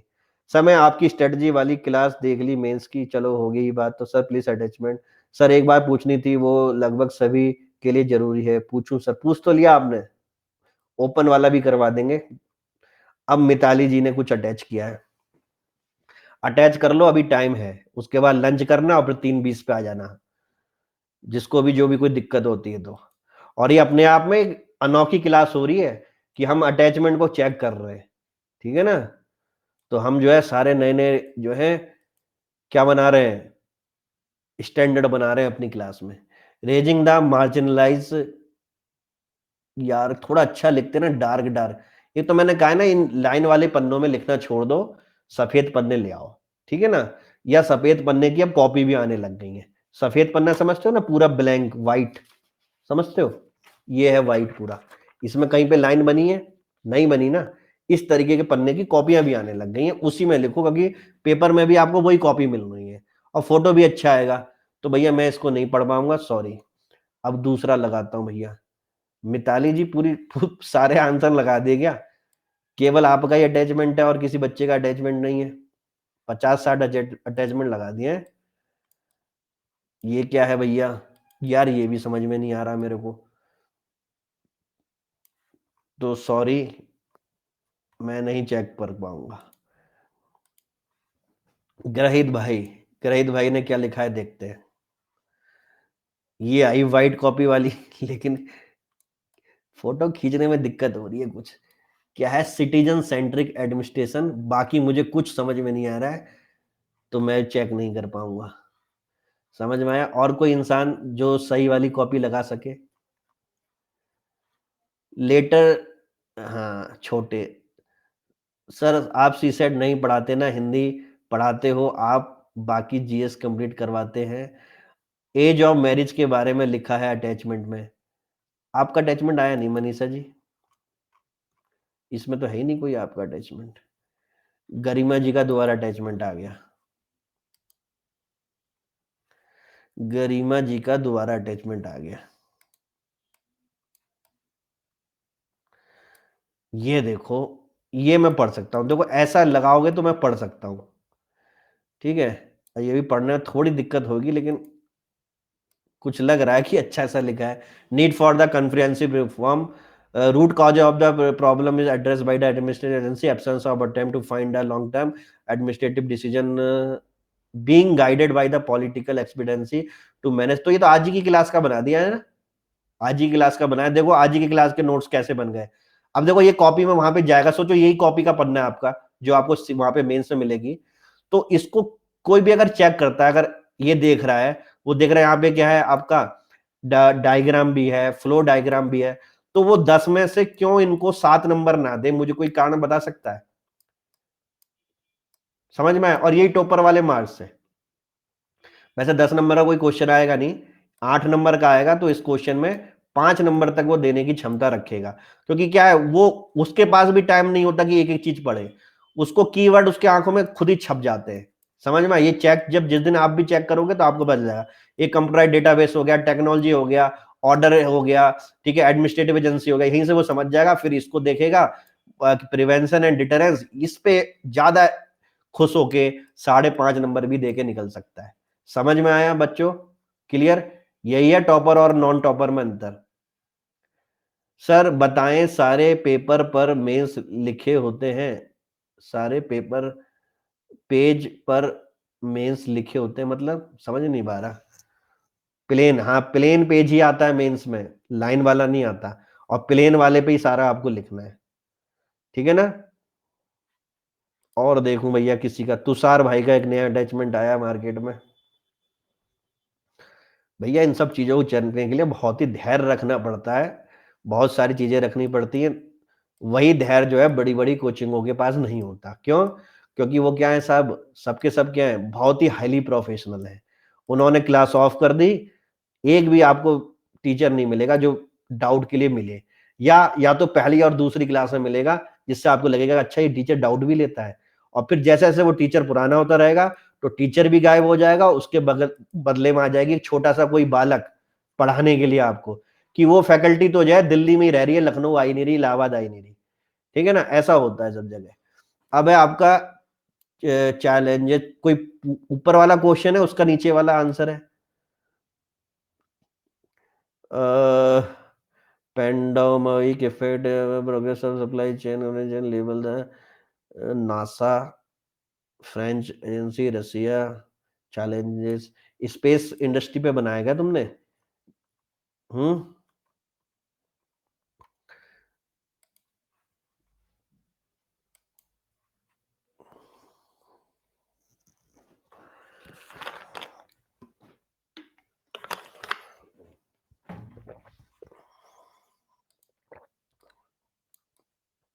ये दिख रहा है लेकिन ये उल्टा है।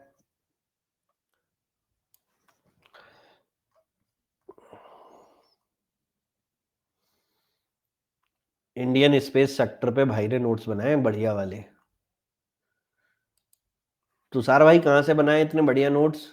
बिग पिक्चर से बनाए? कहाँ से बनाए? अब लोग बोलते हैं बिग पिक्चर में मिलता नहीं है, इंग्लिश मीडियम वाले बोलते हैं कि लिखना क्या है। अब बताओ इस बंद भाई ने कैसे लिख दिया, draft space camp policy and Indian space sector, union government allowed a private sector, बिल्कुल सही बात है। यही सब चीजें वो चेक करते हैं कि प्राइवेट सेक्टर चल रहा है, सब बिल्कुल कर रहे हैं। फिर उसके बाद क्या है, कमरेशन यूज ऑफ द सॉफ्टवेयर, ये सब चीजें दूर रखो इनसे। फिर क्या है, अलाउ, यार मैं सही से पढ़ नहीं पा रहा हूँ तो मैं नहीं कर पाऊंगा, इसमें भी कुछ नहीं है।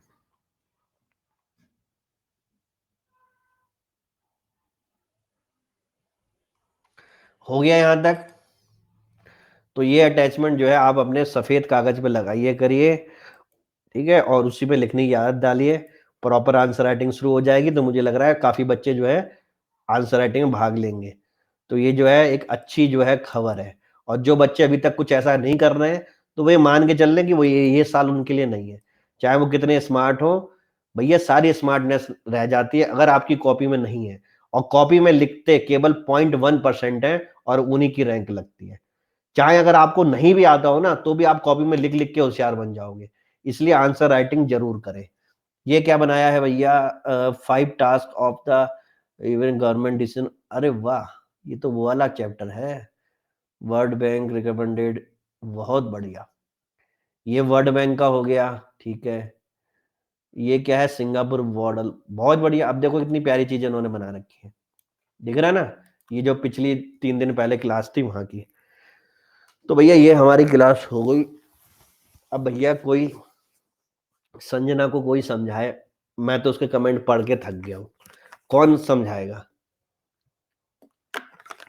कौन मिच्योर इंसान है? मीनाक्षी जी आप समझाओ, ठीक है, गर्ल्स में। और बॉय में कौन समझाएगा संजना जी को? कौन समझाएगा? तुषार भाई आप समझा दो। पहले इनके कमेंट पढ़ो, जैसे मैं भी पढ़ रहा हूँ आप भी पढ़ो, मिलके इनकी समस्या का समाधान करने की कोशिश करते हैं, ठीक है। सर हाँ, अब कर रहे हैं समस्या का। अब देखो हमने 3 3 एक्सपर्ट लगा दिए, मीनाक्षी जी, मैं और तुषार, विजय, विमल, तीनों मिलके आपकी समस्या का समाधान करते हैं एक बार फिर से, ठीक है, तो इनके कमेंट पे थोड़ा ऊपर जाए जाए। इन्होंने लिखा कि इन्होंने मेंस की स्ट्रेटजी देख ली इतनी जल्दी, मुझे नहीं पता इन्होंने समय से पहले कैसे देख ली। फिर इनका अगला कमेंट है, सर आप सी सेट नहीं पढ़ाते ना, हिंदी पढ़ाते हो आप, बाकी जीएस कंप्लीट करवाते हैं। ठीक है, दूसरा क्वेश्चन इनका। ठीक है, फिर इनका तीसरा क्वेश्चन है, सर बता दीजिए, और उसमें आपने ही बोला है कि कुछ सब्जेक्ट में एनसीईआरटी, तभी हमने पहले बोला था सर डांटना मत, आप अपने नोट्स में ही सब करा देंगे हमें एनसीईआरटी की, तो फिर जरूरत नहीं। ठीक है, अब ये इनकी चीजें हैं। अब इनका भैया कौन जवाब दे देगा? भैया आराम से पढ़ो, जिसको जो जवाब देना है इनको जवाब दे दो।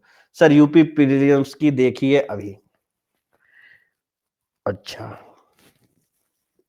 भगा भगा के देखी क्या? 1 घंटे की क्लास तुम 1 घंटे हमें वाली क्लास खत्म की हुई नहीं, ये कैसे देख ली पहले तो ये बताओ।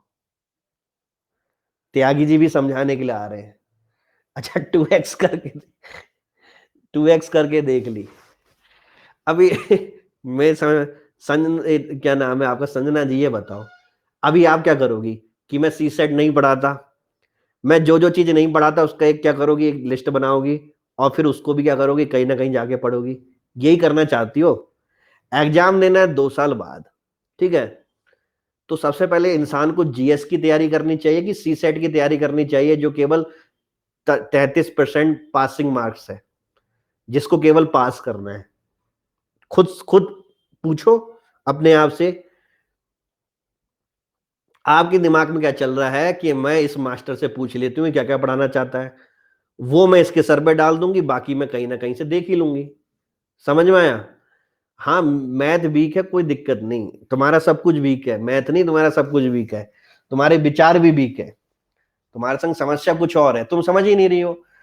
तुम ये देखो, वो बच्चे जिनके ग्रेजुएशन में बहुत ही पुअर मार्क्स, पोस्ट ग्रेजुएशन में बहुत ही पुअर मार्क्स, उन बच्चों की भी रैंक लगवा दी मैंने, तो तुम थोड़ी बहुत तो होशियार होगी उनसे कि नहीं होगी, ये बताओ। और अगर से अगर आप सोच रहे हो कि मैं इसमें कमजोर हूं तो इसमें कमजोर हूं, तो इस फील्ड में क्यों आई? ये फील्ड आपके लिए नहीं है। शुरुआत में आप कितने सीरियस थे कि आप सब बता दो, जो कहोगे वो करूंगी वो करूंगी, वो सब बातें हवा हवाई बात थी। अब आपकी कमजोरी सामने आ रही है हमारे। आप खुद देखो ना, यही सब बच्चे करते हैं।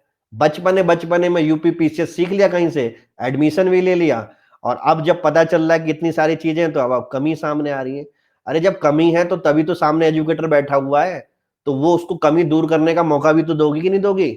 या खुद ही लिखती रहोगी मेरी ये कमी है, मेरी एनसीईआरटी कमी है, मेरी करंट अफेयर कमी है, कमी है, कमी है? तो भैया आपको इस हिंदुस्तान में कोई नहीं पढ़ा सकता। भाई जिस बच्चे के पास कमी है वही तो पढ़ने जाता है, कि कमी होना कि गुनाह हो गया, ये बताओ। नर्सरी केजी के बच्चों की तरह बात कर रही हो, और कोशिश कर रही हो एसडीएम बनने की। एसडीएम की पोस्ट की रेपुटेशन पता है कितनी बड़ी रेपुटेशन होती है?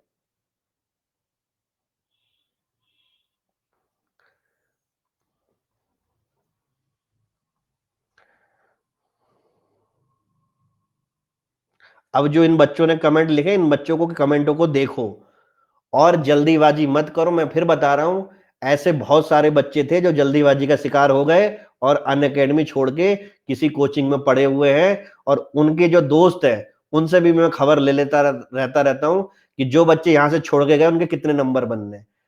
पता है, 55-56 बनने हैं सही करने के बाद।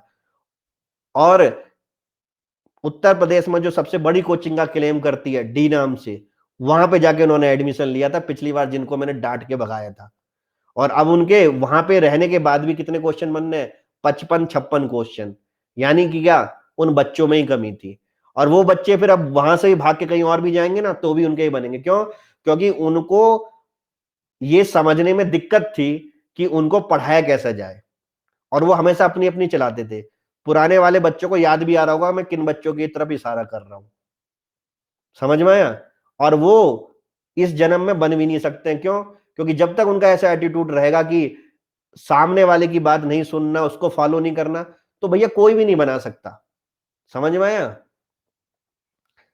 संजना जी ने सर ने ये बोला था कि एनसीईआरटी में जो रेलिवेंट है वो सब पढ़ना है, और बाकी अगर आप चाहो तो अपनी नॉलेज से पढ़ सकते हो। त्यागी जी ने ये लिखा आपको।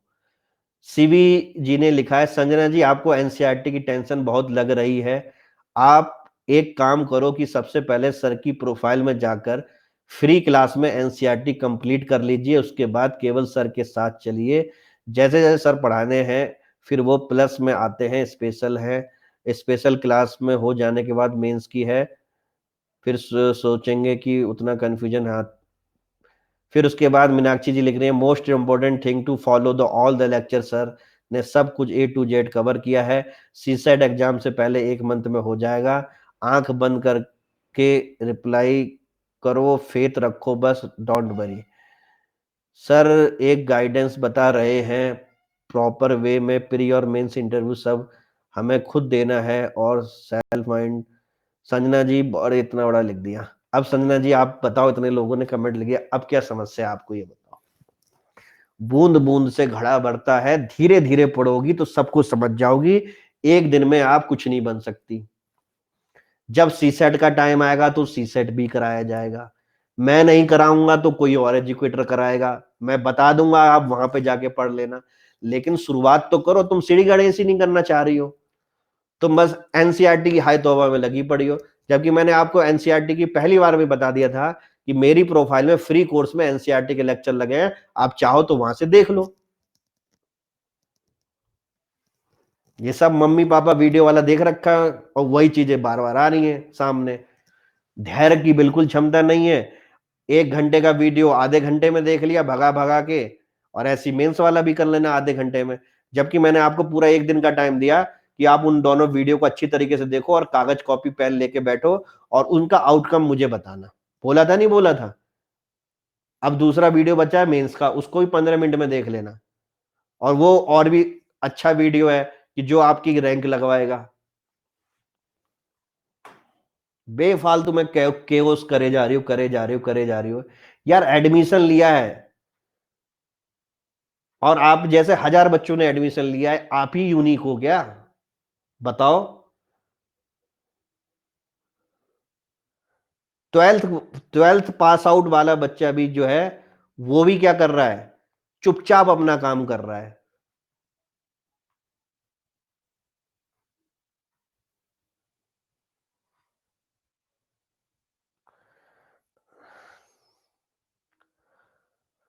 अब इनके कमेंट आप खुद पढ़ो और फिर मुझे बताओ क्या करना है। अब आपने बीच में कहाँ कमेंट लिखा है? अब आपका कमेंट कौन सा है? उस कमेंट को कट पेस्ट कर दो। उस कमेंट को कट पेस्ट करके दोबारा लगा दो यहाँ पे। मैं थक गया भाई, मैं सबका कमेंट नहीं पढ़ रहा, ये खुद ही पढ़ लेंगे। ठीक है ना? अब मैं मेरा मुंह थक गया भाई। मैं इतने बड़े बड़े कमेंट है, खुद पढ़ लेंगी।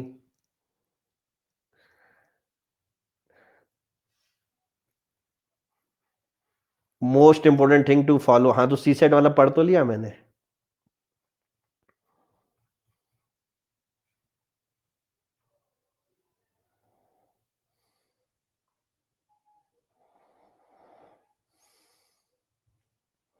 बेफालतू की एनेक्सिटी है, मतलब उत्सुकता है, और अपना जो है एक अच्छे खासे एजुकेटर को खोगी और कुछ नहीं होगा इतनी जल्दीबाजी में।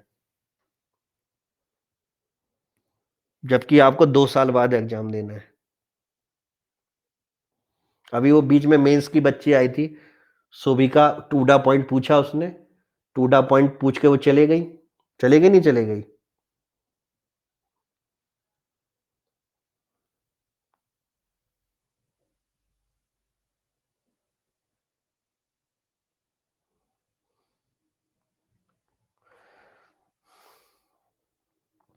संजना जी क्लास में हो या मैं क्लास बंद कर दूं? क्लास में हो?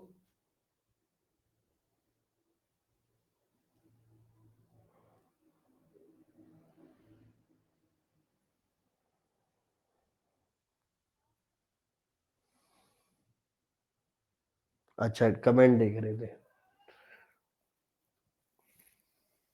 देखो कमेंट फिर बताओ।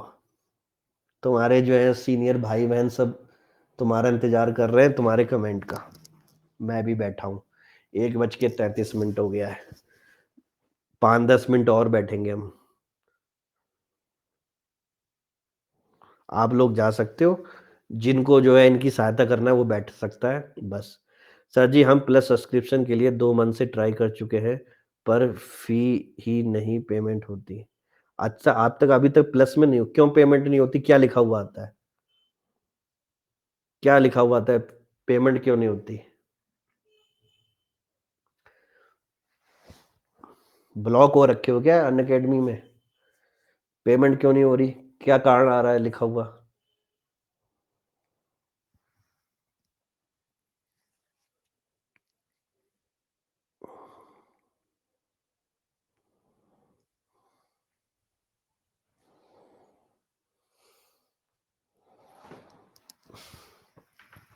अब देखो, किसी को मैंने देखा तो है नहीं कि इनके दिमाग में क्या चल रहा है। ऑनलाइन की यही दिक्कत है। अगर ऑफलाइन होते तो अभी हम जो है इनको खड़े करके 10 सवाल पूछते तो अपना पता चल जाता फेस के एक्सप्रेशन देखते ही कि इन्होंने कितने यूट्यूब के वीडियो देखे हैं, कितने जो है लोगों को इन्होंने ट्राई करा है, क्या नहीं करा है। ठीक है ना? तो ये थोड़ी क्या है, यहाँ पे दिक्कत है। लो भैया, आपके राघव साहब ने भी जो है इतना बड़ा कमेंट लिख दिया। 70,000 रुपए दिख रहे हैं बस मेरे को last line. I also spend 70,000 in offline classes, then find this better. काम की चीज दिखती है मेरे को।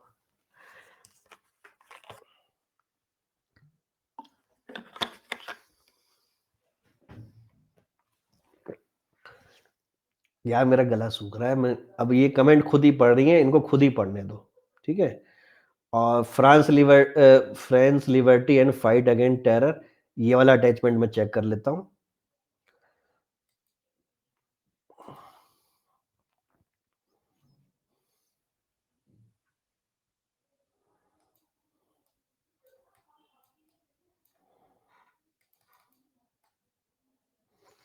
3 पीपल किल्ड बाई नाइफ अनचार्ज। ठीक है।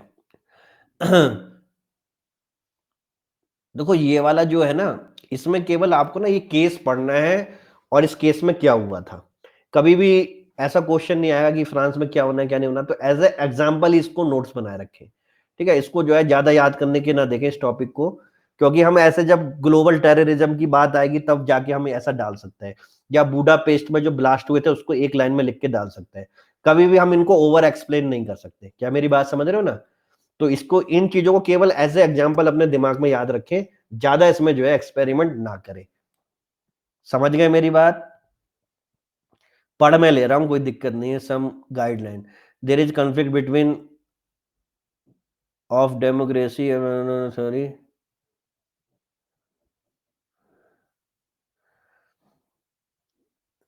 इंडिया में मजा नहीं है। इसमें इस टॉपिक में मजा नहीं है।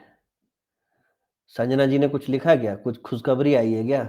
सर हमने सब देख लिया सभी लोगों का। बहुत बहुत धन्यवाद। हम बस स्टार्टिंग करे हैं, इसलिए लग रहा था कि थोड़ा और कंफ्यूजन, अब क्लियर हो गया and all of you. Sir मेरा सब्सक्रिप्शन भी फी पेमेंट की वजह से नहीं हो पा रहा है, आज फिर ट्राई करेंगे सब्सक्रिप्शन लेने की। मतलब क्या आ जाता है? टेक्निकली डिनाइड आ रहा है, क्या आ रहा है?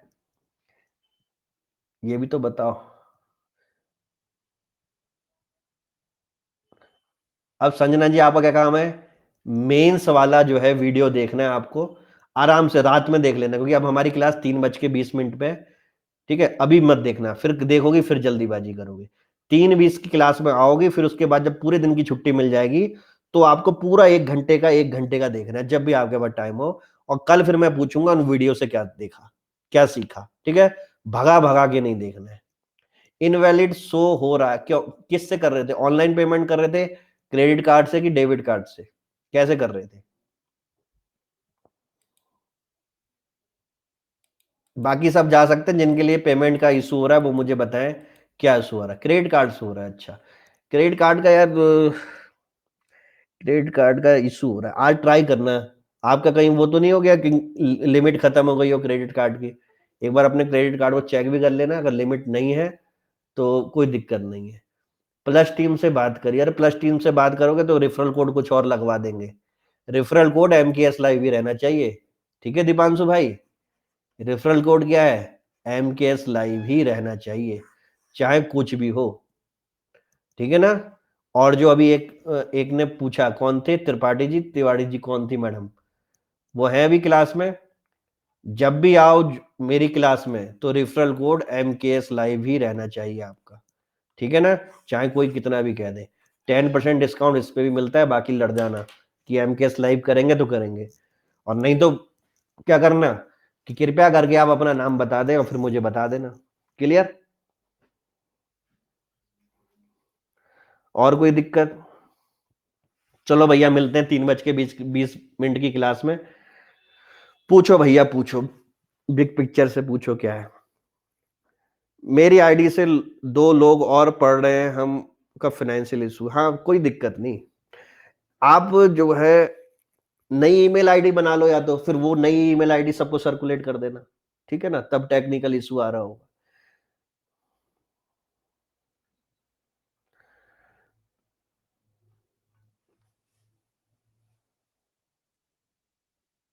थैंक यू वेरी मच सोना जी।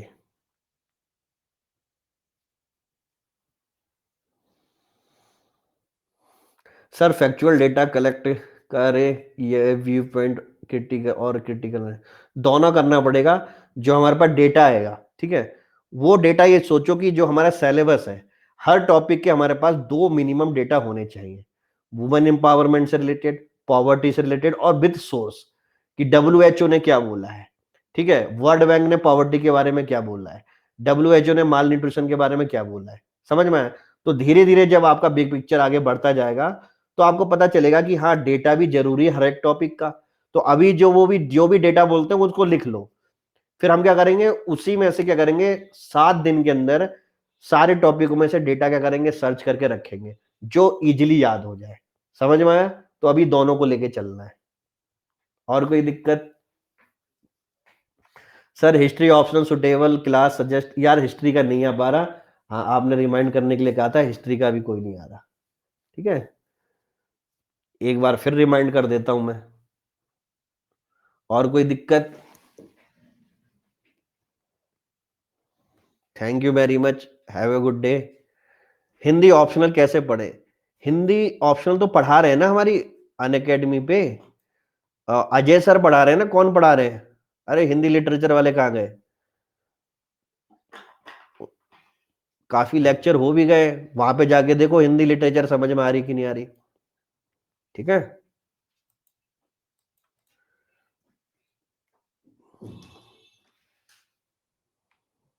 Thank you very much.